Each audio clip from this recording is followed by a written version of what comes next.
Армысыздар, талғамы таудан биік, әдебиет сүйгіш оқырман қауым.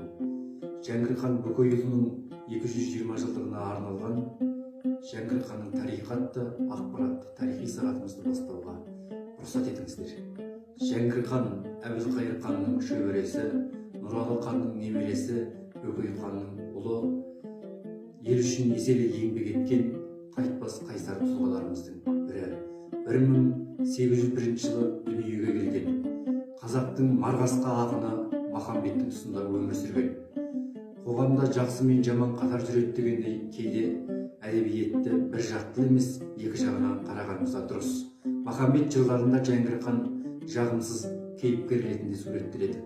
Махамбеттің оған айтқаны: қан емес қасқырсың, қасал басты басқырсың, дұшпаның келіп табалап, досың сені бас құрсын. Қан емес ұлансың, қара шұбар жылансың деп айтады. Бұл жерде жағымсыз кейіпкер болып көрініп тұр. Ал енді шын мәнінде тарихын оқып білсек, Жәңгір хан саналы, бағалы, сауатты адам болса керек. Ол кісі көптеген тілдерді меңгерген, араб, неміс, парсы тілдерін жатқа білген, және де ел ішінде сауапты істерді тындырған екен.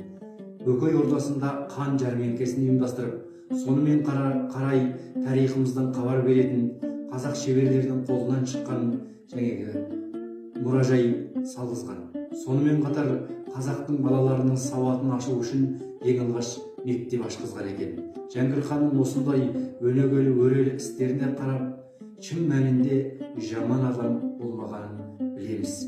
Жәңгір хан Бөкей ордасының соңғы мұрагері ретінде тарих бетінде қалғаны айдан анық.